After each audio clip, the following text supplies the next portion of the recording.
Assalamualaikum warahmatullahi wabarakatuh. Perkenalkan, saya Dr. Idam dari Himpas UGM. Nah, pada kesempatan kali ini saya akan memberikan kuliah singkat ya tentang bagaimana kita menyikapi dan mempersiapkan Ramadan di tengah badai COVID-19 ini. Tapi ini dari aspek medis ya kebanyakan.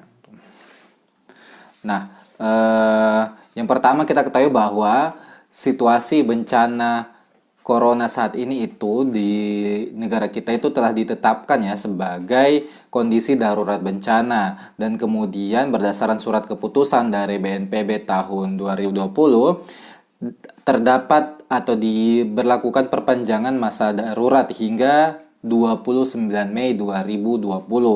Itu artinya bila Idul Fitri jatuh pada 24 atau 25 Mei 2020, maka selama Ramadan di tahun ini kita akan berada dalam situasi atau dalam masa tanggap darurat bencana infeksi COVID-19 di Indonesia dan di seluruh dunia. Seperti itu.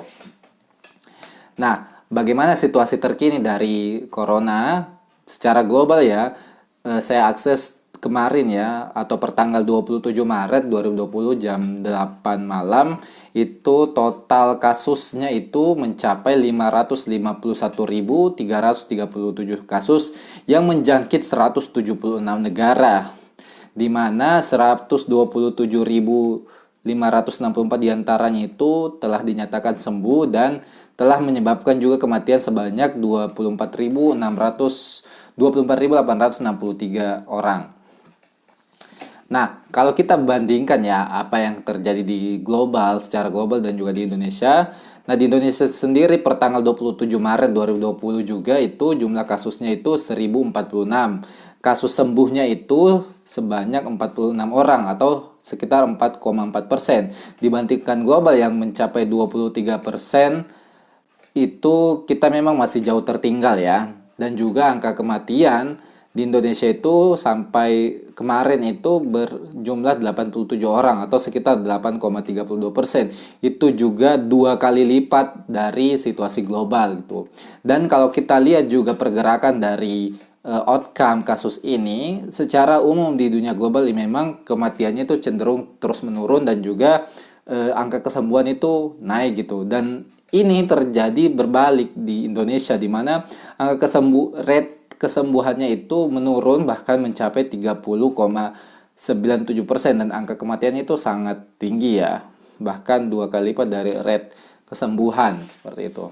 Nah, ini merupakan pendapat ahli ya, analis ahli tentang bagaimana sih proyeksi kasus corona di Indonesia pada beberapa bulan ke depan gitu. Nah, dianalisis bahwa memang puncaknya akan terjadi pada akhir April atau awal Mei, di mana apabila hal ini tidak ditangani dengan baik, maka diperkirakan pada akhir Mei itu bisa mencapai 60.000 kasus ya. Saat ini masih 1.000 dan diperkirakan pada saat Ramadan itu jumlahnya akan meningkat pesat gitu, bahkan bisa mencapai 60.000 kasus. Nah, itu kondisi berbahayanya. Dan alhamdulillah ya, kondisi atau berita baiknya bahwa kita ketahui bahwa sebagian besar infeksi virus itu adalah self-limiting disease dan termasuk corona COVID-19 ini gitu. Artinya tubuh kita punya kekuatan untuk kemudian menyembuhkan diri kita sendiri dari infeksi virus tersebut. Namun virus corona ini kita ketahui bahwa dia punya masa inkubasi, yaitu masa di mana virus itu masuk ke dalam tubuh sampai menimbulkan gejala. Masa inkubasinya itu berlangsung 2 hingga 14 hari. Jadi selama masa itu diharapkan kita untuk berhati-hati dan menghindari kontak fisik atau melakukan physical distancing. Nah, kita melihat ya bagaimana sih penyakit ini bisa terjadi dari ilmu trias epidemiologi, di mana kondisi sehat itu apabila ada keseimbangan antara agen atau penyebab penyakit, dalam hal ini adalah virus corona, ada host atau manusia, dan juga ada lingkungan gitu, seperti jungkat-jungkit ya. Apabila itu seimbang, maka akan terjadi kondisi sehat gitu. Ataupun juga apabila lingkungannya itu bergeser ke yang menguntungkan host, maka bisa juga menjadi kondisi sehat tuh. Nah, kapan terjadi kondisi sakit? Yang pertama apabila agennya itu menjadi lebih kuat gitu, ya, mengalami mutasi sehingga lebih virulen terhadap manusia. Yang kedua, apabila kemudian hostnya atau manusia itu menjadi lemah. Dalam hal ini misalnya daya tahan tubuhnya menurun, maka akan lebih mudah untuk terjangkit penyakit gitu. Atau lingkungannya yang berubah ke arah yang menguntungkan dari agen atau penyebab penyakit gitu. Itu bisa kemudian menimbulkan kondisi sakit gitu ya. Nah, berdasarkan jurnal ya, ada jurnal yang mengumpulkan para pakar-pakar untuk menyusun pedoman penanganan dan juga pengendalian corona ini di Cina. Ada tiga prinsip yang harus dilakukan. Yang pertama adalah kendalikan sumber infeksi. Yang kedua adalah blok jalur transmisi penyakit ini. Yang ketiga adalah perkuat daya tahan tubuh. Nah, kita coba bahas satu persatu. Nah, prinsip pertama yaitu kendalikan sumber infeksi. Yang bisa kita lakukan adalah dengan melakukan isolasi diri mandiri, tetap sosialisasikan dan laksanakan hashtag di rumah aja ya. Ini sangat penting gitu. Terus pastikan juga jaga interaksi kita dengan orang lain. Kalau bisa memang tempat bekerja kita atau tempat interaksi kita itu berjarak 1 hingga 2 meter antara satu orang dengan orang lainnya. Dan budayakan selalu cuci tangan pakai sabun. Nah, ternyata cuci tangan pakai sabun ini lebih efektif ya dalam membunuh kuman yang ada di tangan kita dibanding menggunakan hand sanitizer gitu. Yang saat ini memang kita tahu kondisinya harga hand sanitizer itu mahal dan juga stoknya sedikit gitu. Kemudian bersihkan lingkungan kita dan benda-benda yang sering kita kontak langsung gitu dengan menggunakan desinfektan tentunya gitu. Ya bisa melakukan penyemprotan di area pagar rumah atau lingkungan rumah atau tempat-tempat ibadah di sekitar kita, dan juga di dalam rumah sendiri harus rajin dibersihkan tuh. Dan juga gunakan masker ya. Terutama kemudian apabila Anda sakit atau berada pada lingkungan yang berpotensial menyebabkan Anda tertular penyakit ini. Kemudian prinsip kedua adalah blok atau bendung jalur transmisi penyakit ini gitu. Lakukan atau amalkan etika ketika batuk dan bersin. Sederhananya adalah apabila Anda batuk atau bersin, gunakan bagian atas dari pakaian Anda, lengan pakaian Anda itu untuk menutupi hidung dan mulut Anda ketika bersin. Nah, menurut para ahli, jauh lebih baik kumannya itu menempel di serat-serat kain kita daripada dia itu terbang di udara bebas gitu. Karena pada saat di kain kita, terutama di bagian yang sangat jarang secara normal kita akan sentuh itu, kumannya bisa mati dalam waktu 24 jam gitu. Apalagi kalau dia terpapar dengan sinar matahari langsung, itu pasti bisa merusak dari kuman tersebut. Kemudian amalkan juga physical distancing ya, hindari keramaian. Dan ini ya, dari Jepang diberitahukan bahwa apabila Anda melakukan kontak fisik, berada pada keramaian dan juga di ruang tertutup atau ventilasi udaranya tidak baik, itu kombinasi ketiga itu adalah merupakan resiko tinggi bagi Anda untuk terkena atau terinfeksi suatu penyakit, terutama COVID-19 ini gitu. Jadi saran saya adalah apabila Anda di rumah, apalagi Indonesia ini iklimnya tropis ya dan banyak angin bisa berhembus gitu.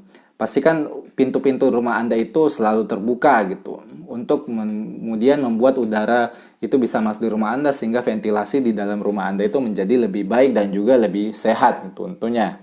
Kemudian untuk memblok jalur transmisi ini kita harus jujur dan patuh. Jujur dalam artian apabila memang Anda menderita gejala-gejala yang mirip dengan corona atau sesuai dengan tanda-tanda corona seperti batuk, demam, dan juga sesak nafas, segeralah periksakan diri Anda ke dokter atau melaporkan diri Anda ke satgas corona di tempat-tempat Anda gitu. Dan juga patuhi peraturan-peraturan yang kemudian ditetapkan oleh pemerintah dan juga ulama kita gitu. Itu prinsip yang kedua. Kemudian prinsip ketiga yaitu tingkatkan daya tahan tubuh Anda gitu.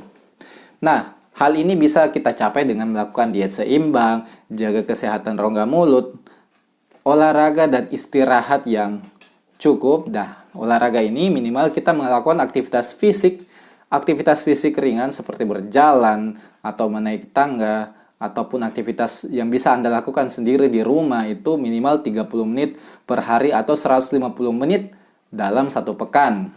Serta istirahat yang cukup 6-8 jam per hari. hindari stres dan juga kelelahan yang berlebihan, karena ini jelas bisa menurunkan daya tahan tubuh Anda gitu. Dan ingat ya, status gizi atau nutrisi seseorang itu sangat penting untuk mencegah terjadinya infeksi virus dan bakteri pada tubuh kita gitu. Dan asupan nutrisi yang tidak adekuat itu ternyata ya mampu untuk memicu agen-agen atau virus dalam hal ini itu untuk berubah, berkembang dan memodifikasi menjadi bentuk yang lebih ganas dan berbahaya. Jadi penting bagi kita untuk menjaga asupan nutrisi kita gitu. Nah, ini juga ada beberapa penelitian mengatakan bahwa kurang asupan sayur-sayuran hijau dan juga kuning yang kaya akan karotenoid itu bisa menyebabkan orang yang sakit karena infeksi virus itu menjadi lebih parah kondisinya karena kekurangan asupan sayuran hijau dan kuning. Nah, ini yang dipublikasikan oleh Kementerian Kesehatan, bagaimana cara kita meningkatkan daya tahan tubuh kita. Real food for real health itu artinya kita sebaiknya mengupayakan untuk makan makanan yang real food ya, dalam artian bukan makanan-makanan yang olahan atau beberapa kali olah gitu. Misalnya kayak real food kan ya yang masih segar ya, sayur, buah seperti itu gitu.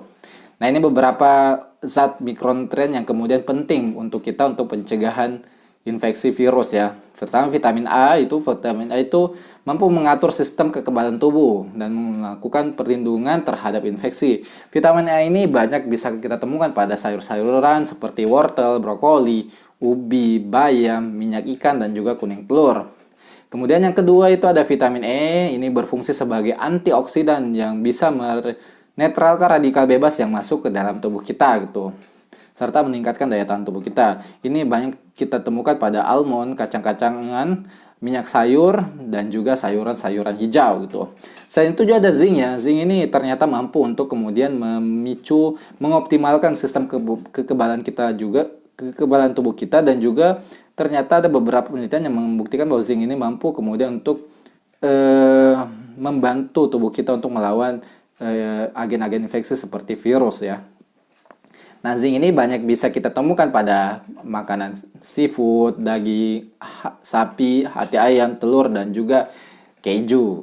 Kemudian vitamin C ya, ini vitamin C sudah banyak sekali buktinya telah dilakukan penelitian oleh para ahli itu memang mampu untuk membentuk antibodi dan meningkatkan kekebalan tubuh. Nah, panduan untuk penggunaan vitamin C bisa Anda temukan ya pada beberapa video saya di YouTube atau klik link di bagian pojok kanan atas layar HP Anda gitu. Nah, vitamin C ini banyak pada buah-buahan tentunya ya, pepaya, stroberi, jeruk, tomat, jambu biji, dan kiwi gitu. Nah, selain itu juga pemerintah menganjurkan kita untuk kemudian memperkaya bahan-bahan makanan yang mengandung ferrum atau besi gitu, folat, dan juga selenium. Serta anjurannya itu konsumsi 5 porsi sayur dan buah per hari untuk mendapatkan vitamin dan mineral dan antioksidan yang dibutuhkan untuk tubuh kita sehari-hari gitu. Dan jangan lupa biasakan cuci tangan dengan sabun dan juga air mengalir ketika Anda sebelum dan sesudah makan. Nah, itu tadi beberapa pencegahan di tingkat individu. Nah, bagaimana kalau misalnya di tingkat negara gitu? Apakah perlu kita melakukan lockdown? Nah, ini tentunya menjadi kebijakan dari pemerintah ya. Kita coba mempelajari negara-negara yang kemudian berhasil mengendalikan corona ini. Kita lihat ya di beberapa negara di sekitar Indonesia itu seperti Singapura, wilayah Asia ya, Hong Kong, Korea Selatan, dan juga Jepang itu ternyata mampu mengendalikan corona ini dengan baik. Dan juga termasuk Cina ya. Cina itu dari 80.000 kasus lebih, 74.000 diantaranya atau lebih dari 80% diantara itu sudah sembuh ya. Dan itu perjalanan kasusnya mulai stagnan gitu. Dan artinya tidak kemudian pertambahannya itu melonjak atau kurvanya itu sudah menurun tingkat pertambahan kasusnya gitu. Nah, kita lihat ya di Korea Selatan ini dia mampu mencegah tanpa adanya lockdown ya, tapi dia melakukan tes massal ya dalam skala besar kepada penduduknya untuk kemudian mencari tahu siapa-siapa yang sudah terkena corona dan belum, supaya di masing-masing kelompok ini bisa ditangani dengan baik gitu. Bahkan kemarin dikatakan di berita bahwa Korea itu bahkan menargetkan per hari itu minimal 15.000 orang kemudian warganya yang dia periksa screening itu.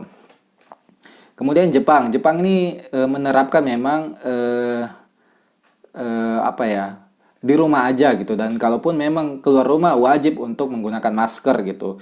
Jadi tidak sepenuhnya lockdown gitu. Cuma memang menerapkan karantina atau isolasi mandiri di rumah dengan ketat, dan warganya juga itu patuh terhadap peraturan-peraturan dan petunjuk dari pemerintahnya. Singapura juga sama ya dengan Jepang, itu sangat strict, dan juga Hong Kong itu untuk sangat strict untuk kemudian melarang aktivitas fisik warganya di luar atau mencegah kerumunan gitu. Dan beberapa negaranya berhasil melakukan pengendalian infeksi corona ini tanpa kemudian harus melakukan lockdown dalam skala besar ya, atau di tingkat negara. Kalau misalnya kita lihat beberapa negara maju di Eropa seperti Jerman, Prancis, Spanyol itu memang langsung melakukan lockdown pada negara mereka untuk mencegah pertambahan jumlah orang yang terinfeksi virus corona ini. Jadi memang salah satu solusinya memang adalah lockdown ya.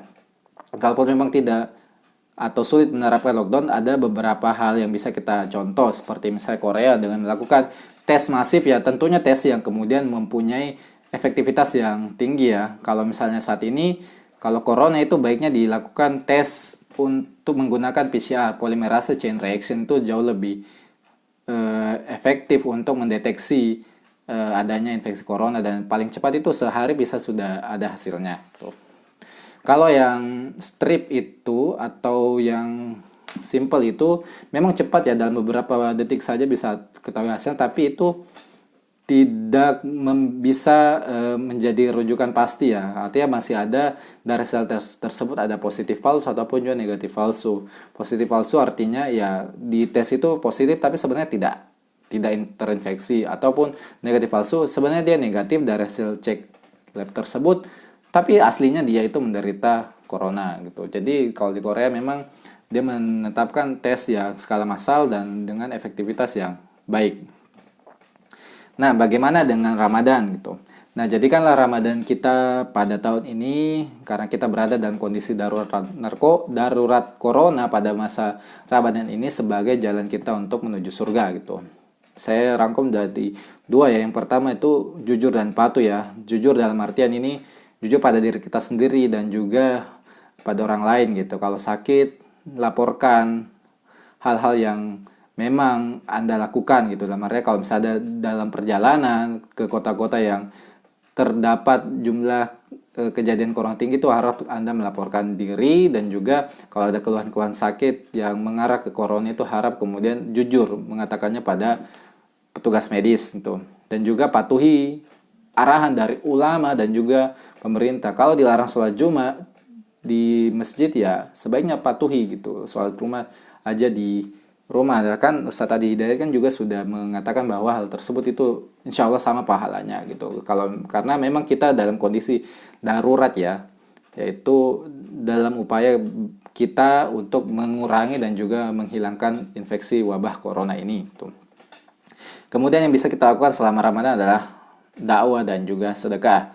Dakwah dalam artian ya kita bukan hanya memproteksi diri kita sendiri, tapi juga kita mengupayakan supaya orang lain juga itu melakukan hal yang sama dengan kita gitu. Sebarkan informasi yang benar ya dan bermanfaat gitu. Dan juga bantu saudara-saudara kita yang tidak mampu dengan memberikan sedekah terbaik Anda. Mungkin bisa menyumbang APD, alat perlindungan diri, kepada petugas medis, ataupun juga bisa membantu saudara-saudara kita yang kehilangan pekerjaannya pada masa-masa isolasi mandiri ini dengan memberikan sedekah terbaik Anda gitu, untuk dibelikan bahan makanan dan lain-lain. Nah, apa yang bisa kita lakukan itu adalah tetap terus berdakwah ya, untuk melakukan agar terjadi transformasi sosial di masyarakat. Ini beberapa anjuran pemerintah untuk masyarakat ya. Yang pertama, sampaikanlah pesan-pesan penting terkait pencegahan penyakit ini, dan juga pasang poster-poster yang kemudian menunjukkan informasi tersebut di tempat kerja Anda misalnya, atau di sekitar rumah Anda, agar orang lain tahu info-info tersebut. Nah, ketahuilah fakta-fakta dan berbagilah pada sesama untuk membantu mengurangi ketakutan dan kecemasan gitu. Jadi kalau ada mendapat informasi yang baik dan valid itu coba untuk menyebarkan minimal melalui media sosial Anda gitu. Bantu masyarakat untuk menghindari hoax dan juga informasi yang salah ya. Ini kita juga hati-hati ya bahwa selain kita menghadapi corona, kita juga menghadapi hoax tentang corona ini gitu. Dan syukurlah di negara kita itu pemerintah sudah menerapkan ya, beberapa orang sudah ditangkap karena menyebarkan hoax gitu. Jadi kita harus membantu pemerintah dalam melaksanakan tugasnya gitu. Terus bantu hilangkan stigma pada kelompok orang yang dipersepsikan sebagai pembawa virus gitu. Nah, jangan sampai orang yang kemudian ODP atau PDP itu merasa terkucilkan. Kita harus kemudian mensupport bahwa corona itu bukan aib gitu. Maka kalau misalnya kita tahu dia terkena corona, maka kita harus mensupport dia. Support dalam artian yang memberikan semangat agar dia itu cepat sembuh, karena kalau dia sembuh ya itu juga pasti berefek kepada kita gitu. Bantu agar setiap keluarga dapat memiliki sarana dan mau mencuci tangan pakai sabun dan air mengalir. Bantu agar warga tahu apa yang harus dilakukan bila mengalami gejala ya. Saya pikir kalau di tempat wilayah itu sudah ada alurnya ya, bagaimana pelaporan dan lain-lain, itu harap ya kalau ada kontak-kontak personnya harap disimpan di smartphone Anda gitu.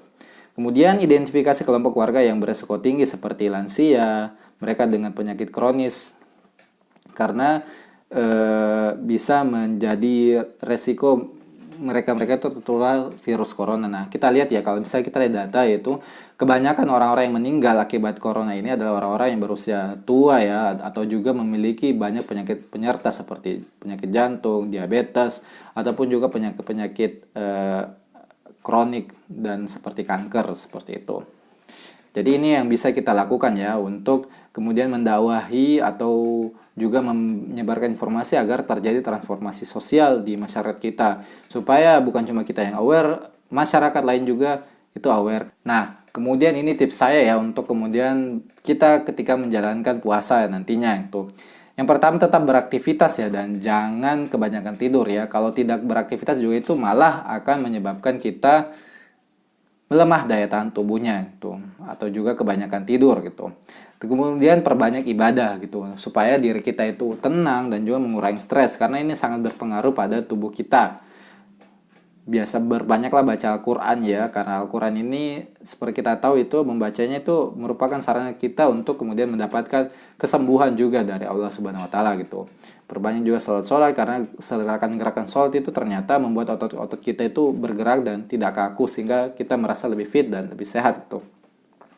Dan ibadah-ibadah malam dan juga ibadah lainnya itu ternyata mampu meningkatkan endorfin ya. Apabila endorfin tubuh kita ini meningkat, maka itu kemudian membuat tubuh kita itu lebih aktif dan lebih nyaman untuk bekerja dan juga belajar selama Ramadan ini. Jadi perbanyak ibadah di bulan suci Ramadan.